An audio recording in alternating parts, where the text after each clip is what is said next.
Ang nagsilbi po ng arrest warrant ay itong Major Crimes and Investigation Unit ng PNP CIDG. Patungo po tayo ngayon sa kanilang tanggapan dito po sa National Headquarters Campo Crame para sila na po magpaliwanag sa atin kung ano po yung detalye ng kaso.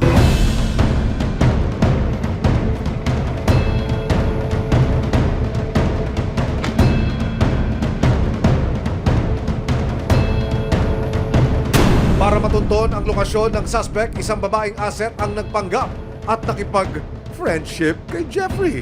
Paano ho kayo nagkaroon ng lead para ho ito'y maaresto? Actually namin nakita yan sa e-warrant system.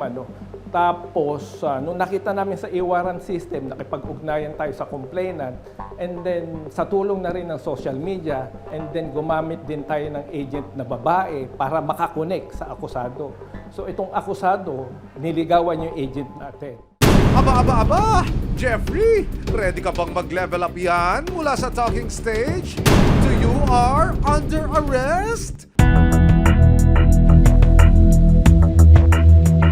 Gustong maipagkita nitong akusado sa Marikina. Pero masyadong maingat tong yung akusado. So itinawid pa tayo sa Batangas City. Mailap dahil alam niya na may atraso siya, may kasalanan siya. Itinawid kami sa Calapan. So tumawid from Batangas City, tumawid pa kami ng barko para lang matuntun itong akusado. Nagpatuloy ang pagkikipag-message at pagkuha ng loob ng babaeng asset ng PNP sa suspect. Ang mga operatiba bumiyahe pa Oriental Mindoro sa pag-asang maaresto na si Jeffrey. Pero paiba-iba ang meeting place na gusto ni Kuya. Mag-meet up na lang tayo dun sa pagbaba natin. Okay na. From Calapan, kala namin doon na makikipagkita, makikipagtagpo. So from Calapan, ang sinabi ng akusado, nandoon siya sa Rojas City. Opo. So from Calapan to Rojas City, traveling is 3 hours. Doon na nakipagkita yung akusado sa agent natin.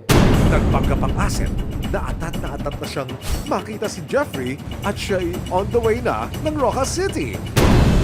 Pagdating sa Rojas City, Oriental Mindoro, sa hudyat ng asset, ikinasana ng mga pulis ang paghuli kay Jeffrey. Nakita niya na may mga naka-perimeter na pulis. Nagawa pa nito akusado na tumakbo at tumakas. Pero siyempre, nandun yung kapulisan. Di naman tayo papayag na hindi natin siya mahuli. Doon na time na nahuli natin yung akusado. Sorry, Jeffrey. From meetup to lockup. Real quick, ano? Bosas! Sino bosas? Tuluyan ang nahuli si alias Jeffrey at kasalukuyan siyang nakadetain sa Calapan District Jail. Ikaw ay inaaresto namin sa kasong 2 counts of statutory rape. Ikaw ay may karapatang manahimik, magpasawalang kibo. Ano man ang iyong sasabihin ay maaaring gamiting pabor o laban sa iyo sa anumang hukuman dito sa Pilipinas. Kung papatutunayang may sala, nakaharap siya sa 20 hanggang 40 taon na pagkakakulong. Nagpadala ng sulat ang resibo sa Calapan District Jail para makapanayam ang suspect na si alias Jeffrey. Pero tumanggi si alias Jeffrey na magbigay ng panayam. Sa isang sulat na ipinadala ni alias Jeffrey, nakalagay na hindi siya pumapayag na magpa-interview para magbigay ng komento o pahayag tungkol sa kanyang kaso. Ikinatuwa man ni Maricar ang pagkakahuli sa dating live-in partner.